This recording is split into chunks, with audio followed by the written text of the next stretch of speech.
This is the Nightwolf howling at you, and today, for this retro review, we're going to be taking a look at the Generation 1 Constructicons, the combiner that started it all. And they form, of course, Devastator. I thought this would be really appropriate since we're getting close to finishing off the Studio Series Devastator. And I've said before, I never completed a combiner when I was a kid, and this was the first complete combiner I got, but I bought it at a flea market, basically. And just to show you some of the stuff here, included was this little piece of paper that showed Devastator and all the Constructicons and their names. This was the note telling you the names of them. The numbers are listed again. Devastator and small guns missing. About 5 it says, but almost everybody here has their gun except for Long Haul. However, this is the part that you're all going to like. I thought I'd spend 30 bucks on this. But here's the price sticker on the bag that they were in, because I've kept them in the bag all this time. $18. $18 to get Devastator back when I got it at the flea market. So you look at that today, and I mean, how much is Generation 1 original Devastator going for, do you guys think? Probably a couple $100 bucks. At least $100 bucks, I'm sure. Especially this, where they're almost complete. Because I believe the only things that are actually missing are Long Haul's gun and the dual missile head thing for Mixmaster there. And of course, what was really nice too about this Generation 1 set of Transformers were they were designed to carry most of their equipment with them in vehicle mode too. The exceptions being, of course, Bonecrusher's gun, the Devastator fist. Maybe there's a way to hook this up to this thing, but I'm not sure. Actually, hold on. Never mind, there was. Oh shit.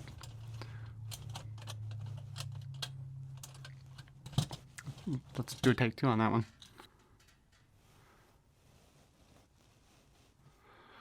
Okay, so it kind of fits in there like that, but it's really loose. I don't know if that's actually where it's supposed to fit, but whatever. So Scrapper, of course, has Devastator's chest plate, which come up as wings with little guns on them. I could not find a spot to actually put his gun, though, in vehicle mode. Mixmaster holds Devastator's gun and his own handgun. Hook has the head, the little missile launcher on the side of Devastator's head for the toy version, and his gun. And Scavenger has the forearm and a drill bit, not the fist, but it also holds his gun. Now, just to let you know, I do have my only 2 Generation 1 Constructicons that I have left. I did have a Bonecrusher at some point, but I have no idea what happened to that one. I still have my original Mixmaster and Scrapper. And their stickers are all really good too, actually. That being said, let's go ahead and take a quick look at all these guys in vehicle mode and transform them into robots. So here we have Scavenger. I think he looks good from all the sides. The missile launcher there. Let's see, does it still work? Yep, still works. Good old-fashioned toys right there. So if we take off that and this, and we can transform him, move the arm back, fold his feet down this way, or his legs. That part should be up there. We have to spin the feet down before spinning the whole thing forward. Ooh, push his head up. Slide the arms out.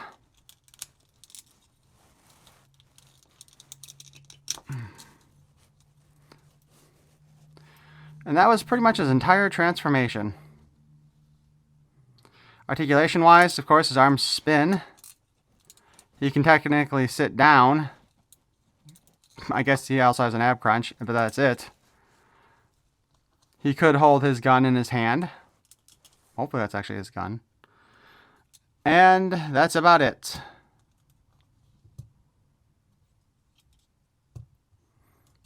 I mean, he can also hold his own crotch. Oh, yeah, there we go. He can protect his junk. I'm betting he will not stay up on his feet by himself for long. Next up, we have Hook. He's got Devastator's head right there, holding in place, allowing that gun to be there. His own gun is right there. So we go ahead, pull those off. Whoops, lift that. Pull Devastator's head out of there. Now we'll transform him. We'll leave the hook back there. Oh, yeah, it extends, by the way. His transformation is flip his legs down,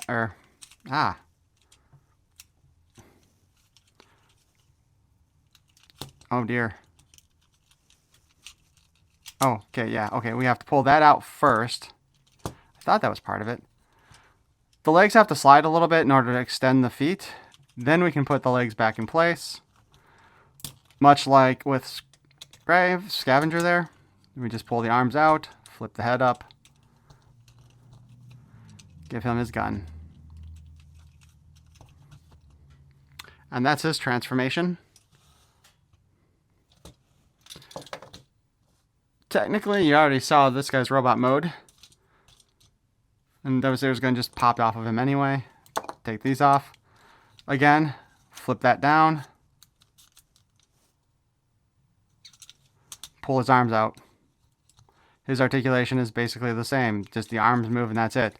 Kind of with him, just the arms move. Now the other thing was, you would stick one of these missiles up here. In the cartoon... Oh, maybe it's this missile. Okay, it's that missile. I don't know who that goes with. He had a single and a double. In the cartoon, they had the double, I believe, on him. And of course, action feature. Got a weak reel spring. I want to say that that spring has always been weak, so there's that. Now he can, of course, hold his pistol. And Devastator's gun was designed to also be able to be held by the regular little hands. There's our Mixmaster. Now, let's go to Scrapper. He was the first of them that I got when I was a kid. The one that was sitting over on the side.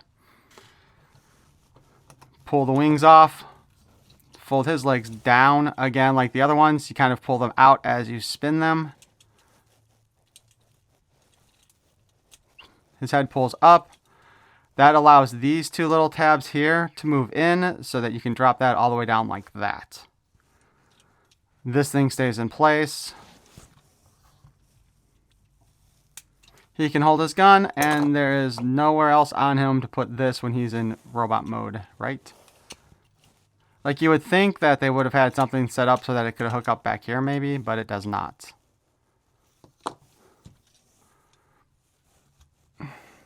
Oops. And he is definitely back heavy.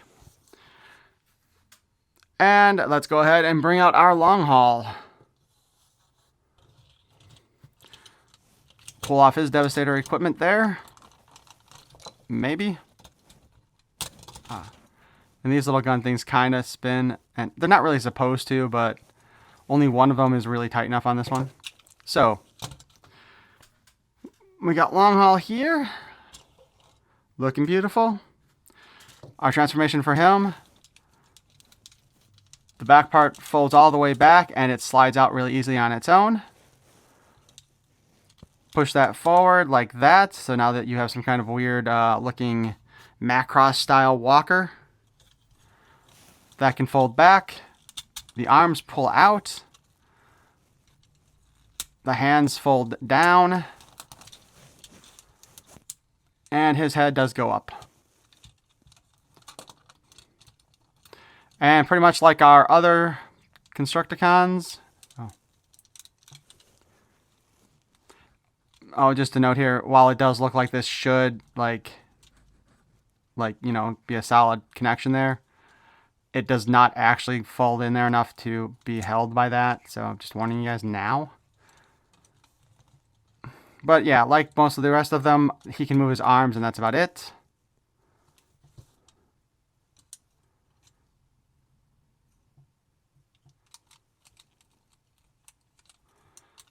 And again, there's really no way to attach this to him in robot mode. And again, I don't have a gun for him, so we'll just stick him over here.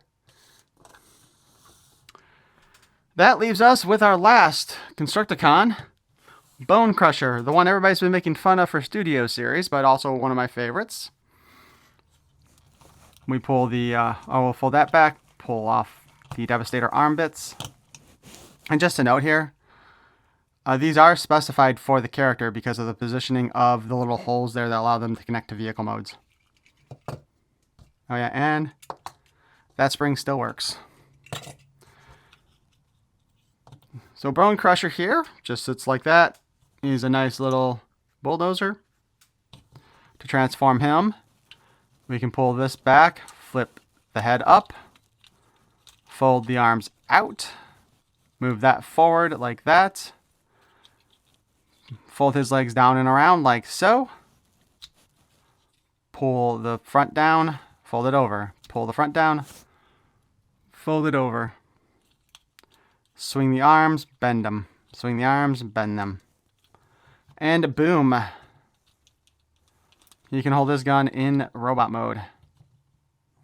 So there you have it. These are the Constructicons from Generation 1. Now we must merge to form Devastator. First up, we'll take Scrapper. Pull his gun out. Arms go up.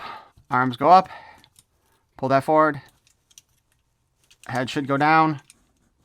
Oh my gosh. Head goes down. It was a little finicky, so. Fold that over. And we have a leg. Next up is Mixmaster. Take all of his equipment out. Arms go together. Pull that down. Fold that up. Fold that in half while sliding that back down. Boom. Now we could take this part from Long Haul. And you see the way these things are kind of set up here. This fits into here, I think. Or is it?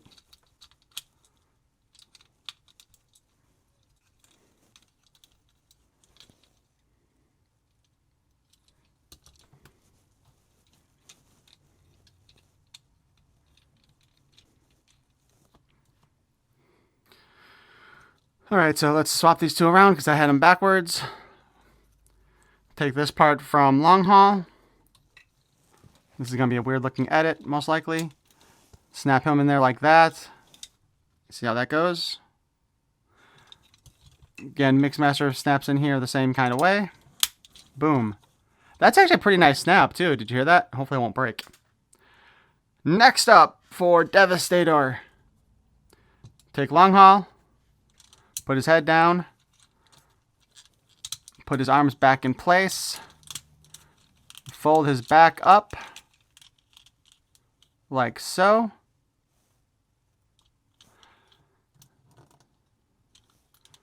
Then we have this little groove here and this here.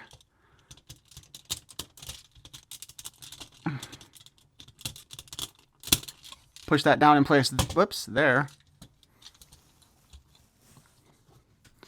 And we have this little bit here that tucks into this little part here. Devastator's about to get too big for our area, isn't he? Let's raise the camera up a little bit more. Next up, we'll take a hook, remove his weapon.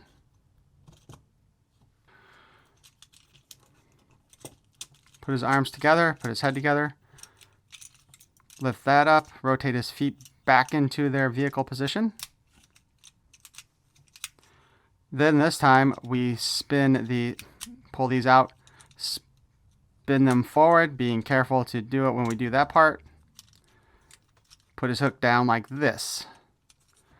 Then we need to take the Devastator head, open it up. This slides in here,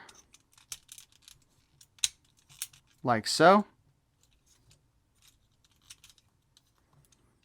You'll note we've got a hole here and a pin there. We got a hole up there and a pin on the other side.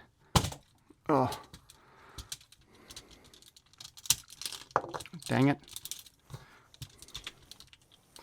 This is, of course, the big problem, though, with the Generation 1 Devastators. The parts always want to fall off.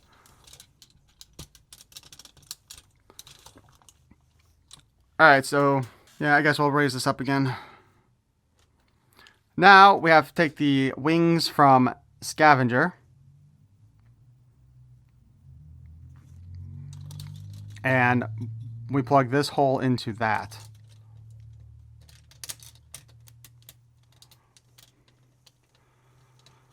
You'll note there's actually nowhere else on here that plugs in on this thing. It's just that one hole for the front thing. And he's already having troubles kind of standing there. So next up, we'll take our Bonecrusher. Basically, we transform him into vehicle mode again.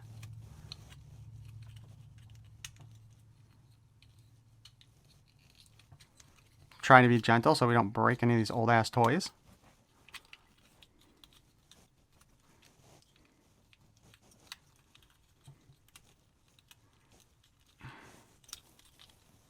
So there's this vehicle mode. If we turn him around, we see this little pin here. Coincides with that little hole there. Put that in place. Put the fist in there. Now, just a note, the fist also launches out like the missiles did. For hook here, we swing out this little metal piece there. And you'll see this little hole there we attach.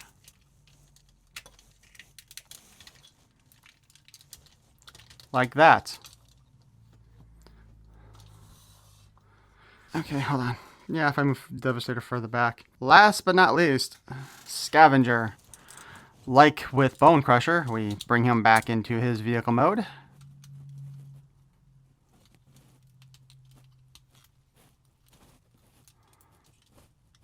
Well, when we do this, this little thing here is his erection comes out. Close that up.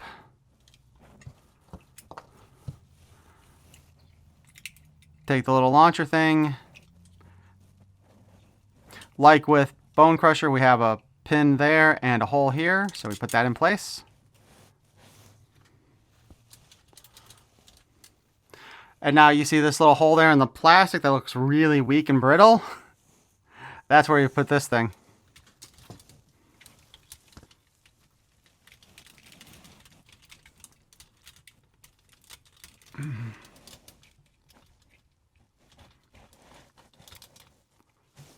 And finally, we can put Devastator's gun in the hand here. Let's move him further back. So that is our G1 Devastator. I think it's safe to say that they did remarkable improvements to the Devastator design over the years. And well, for the 80s, this was really cool. Looking at it today, it's just like kind of terrifying looking, and not in a good way. That being said, there's limited articulation in this figure too. So to swing the arm at the shoulder here, you know, you're basically just using the swinging arm bit for Scavenger. Technically, you do have an elbow here with that. The hands, with the way they're in there, do spin, but that's about it. In the case of Bonecrusher's arm here, he is actually designed to spin at that black pinhole, but that's about it. And much like with the other guy, you know, we can kind of move that elbow, but it gets caught up in the vehicle himself, you know what I mean? I mean, this is all the range of motion we get with this side, where we had a much better range of motion there. And, oh, shoot. The nice thing, I guess, technically about Devastator is that when you were playing with him with a kid, you could blow off parts, so to speak, and show him battle damaged. Oh man, now I can't get the arm back on. There we go.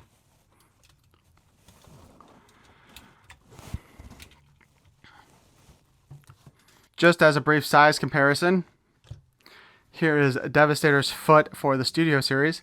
Sadly, actually, when you look at that, it's not that much taller than the original toy. Like, that's only about, what, 1.5 inches difference? I don't know how it'll be once the whole thing's put together. And then here's the robot mode for Bonecrusher.